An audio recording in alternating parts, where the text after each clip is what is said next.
Welcome to Democracy Now!, democracynow.org, the War and Peace Report. I'm Amy Goodman. Palestinians are returning to the devastated city of Khan Yunis after Israel withdrew troops from southern Gaza to prepare for an attack on Rafah. Residents of Khan Yunis say the city has been largely reduced to rubble and smells like death. The temporary troop withdrawal comes 6 months after Israel began its assault on Gaza following the Hamas attack on October 7th. The official death toll in Gaza has topped 33,100, but many fear the actual number is far higher.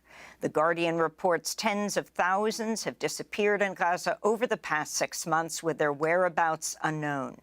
On Friday, UN Secretary-General Antonio Guterres repeated his call for a ceasefire and the release of all hostages still held in Gaza. More than half the population, over 1 million people, are facing catastrophic hunger. Children in Gaza today are dying for lack of food and water.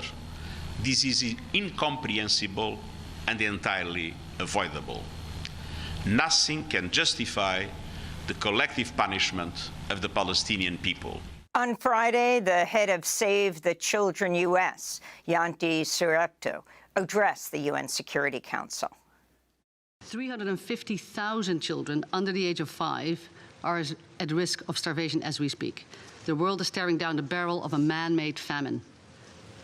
The hunger in the north is of a particular concern, where people have now resorted to eat animal feed or tree leaves. If we continue down this path of all parties to conflict flagrantly breaching the rule of war and international humanitarian law, zero accountability, powerful nations refusing to use the levers of influence at their disposal, then the next set of mass deaths of children in Gaza will not be from bullets and bombs. It will be from starvation and malnutrition. More video has emerged from Al-Shifa Hospital in Gaza, which was largely destroyed during Israel's 2-week siege. This is Jonathan Whittle of the UN Office for the Coordination of Humanitarian Affairs speaking on the grounds of Al-Shifa. We're here in what used to be Shifa Hospital in the north of Gaza and Gaza City. Hospitals should always be places of safety. Hospitals should always be protected, places of healing. And yet I'm standing around in the midst of utter devastation. Shifa has literally become a graveyard. There are bodies still in this courtyard. The buildings have been completely destroyed. The International Court of Justice has begun a hearing today in The Hague to decide whether Germany has violated the Genocide Convention by providing military and financial aid to Israel. The case was brought by Nicaragua, which accused Germany of facilitating the commission of genocide in Gaza. Nicaraguan Ambassador Carlos José Arguello Gomez addressed the court earlier today. In the present case, Nicaragua is also requesting the court to order that Germany to cease providing support to Israel in its campaign of destruction of the Palestinian people. But in the present case, Nicaragua is acting not only on its own behalf on the basis of the rights and obligations conferred by the peremptory norms invoked, but also on behalf of the Palestinian people that is being subjected to one of the most destructive military actions in modern history. The ICJ hearing is being held as Al Jazeera reports a group of 600 civil servants in Germany have written to Chancellor Olaf Scholz, calling on him to immediately cease armed deliveries to Israel. In Washington, D.C., 40 Democratic members of Congress, including former House Speaker Nancy Pelosi, have written President Biden urging him to halt new arms transfers to Israel following Israel's killing of 7 aid workers from World Central Kitchen last week. The lawmakers wrote, quote, "In light of the recent strike against aid workers and the ever-worsening humanitarian crisis, we believe it is unjustifiable to approve these weapons transfers," they wrote.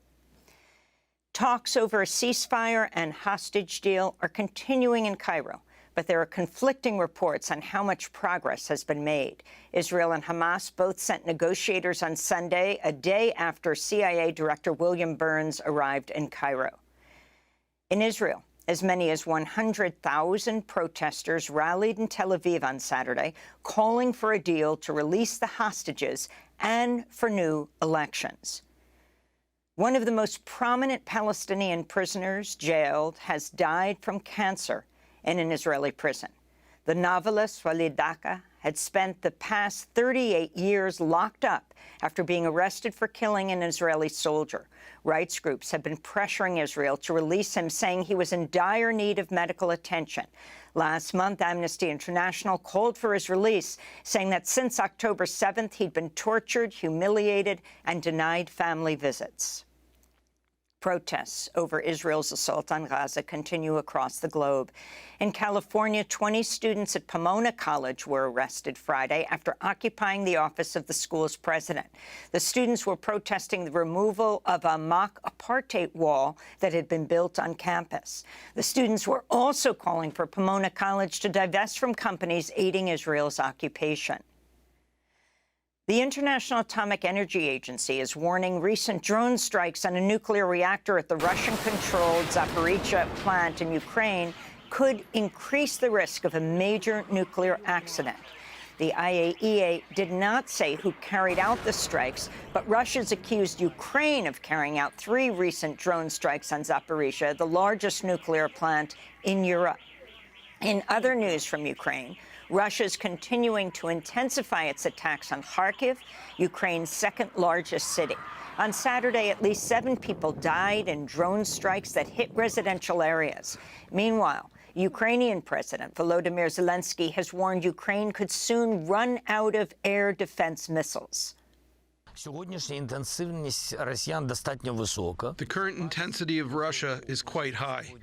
As of today, we have a reserve of air defense missiles, but I believe we need to think about tomorrow.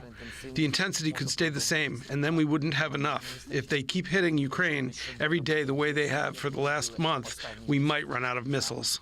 Zelensky's comments come as Republican lawmakers in Washington remain deeply divided over sending more military aid to Ukraine. The embattled Republican House Speaker Mike Johnson is expected to unveil a new Ukraine funding bill in the coming days. The United States, Japan, Australia, and the Philippines are holding their first joint war exercises in the South China Sea. On Thursday, President Biden's planning to host Japanese Prime Minister Fumio Kishida and Philippines President Ferdinand Marcos Jr. at the White House. On Sunday, the Chinese military held surprise Navy drills in the South China Sea to counter the U.S.-led war games. Over the weekend, U.S. Treasury Secretary Janet Yellen met with Chinese Premier Li Qiang in Beijing. Yellen said U.S.-China relations are now on a, quote, more stable footing. As I have said, the United States seeks a healthy economic relationship with China that benefits both sides. But a healthy relationship must provide a level playing field for firms and workers in both countries. During an interview on CNBC, Yellen refused to rule out tariffs on Chinese green exports as China ramps up production of solar power technology, electric vehicles, and lithium batteries. Mexico's cut diplomatic ties with Ecuador and withdrew its embassy personnel from Quito after Ecuadorian police and military forces raided the Mexican embassy Friday to arrest former Ecuadorian Vice President Jorge Glass, who had taken refuge there for months. Mexico had granted him asylum protections just hours before dozens of police and military forces stormed the Mexican embassy. Glass served under former leftist Ecuadorian President Rafael Correa. Glass is being investigated for corruption and was previously convicted on graft charges, which he and allies have denounced as politically motivated. The raid on Mexico's embassy in Quito has sparked condemnation across Latin America and the world. This is Mexican Foreign Minister Alicia Bárcena. Mexico repeats its condemnation of the violation of the immunity of its embassy in Quito and the aggression towards its staff. As per instructions of President Andrés Manuel López Obrador, we are coordinating the return of all our diplomatic staff in Ecuador, along with their families, after the violent attack carried out by the Ecuadorian police in our embassy on the night of Friday, April 5th. Rwanda is holding a week of commemorations marking the 30th anniversary of the 1994 genocide, during which up to 1 million Tutsis and moderate Hutus were killed by militia members. Rwandan President Paul Kagame said in a speech Sunday, the international community, quote, failed all of us. This is Alan Nagari of Human Rights Watch. that this should never happen again.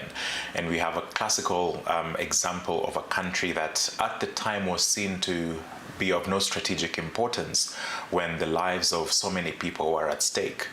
We had a United Nations peacekeeping operation that was effectively dismantled, and its size was reduced drastically at the point where the Rwandan people really needed the international community to speak up and actually reinforce that peacekeeping operation.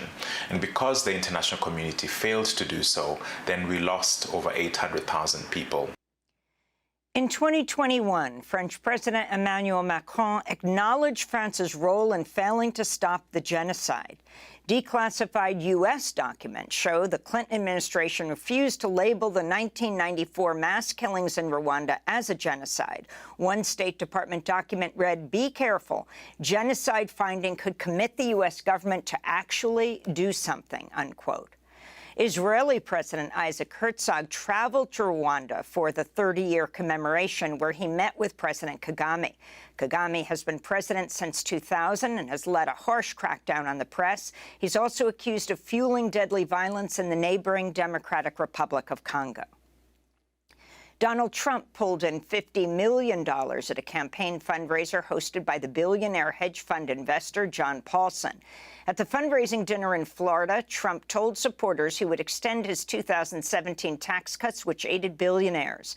Meanwhile, ProPublica is reporting Trump's legal team may have violated ethics rules by not telling an appellate court that a billionaire financier had agreed to help Trump post the full $464 million bond set by the court in his civil fraud case.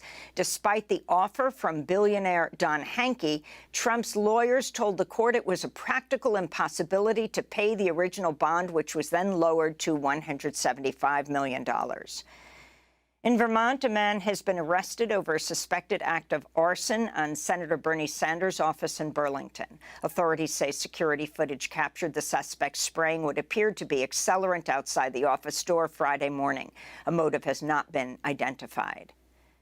A Federal Aviation Administration is investigating after the engine cover on a Southwest Airlines Boeing 737-800 plane fell off during takeoff, striking the wing flap and forcing the aircraft to return to Denver's International Airport.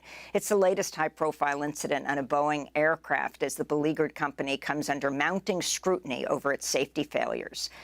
And millions of people across the United States will be donning protective glasses this afternoon to witness a much-anticipated solar eclipse. In New York, Sullivan County, 6 prisoners at the Woodburn Correctional Facility will be among those gathering outside to view the rare event after winning a lawsuit that argued forcing them to remain indoors was a violation of their religious beliefs. The prison has issued a lockdown during the time of the eclipse, which will peak in New York around 3:25 p.m. And those are some of the headlines.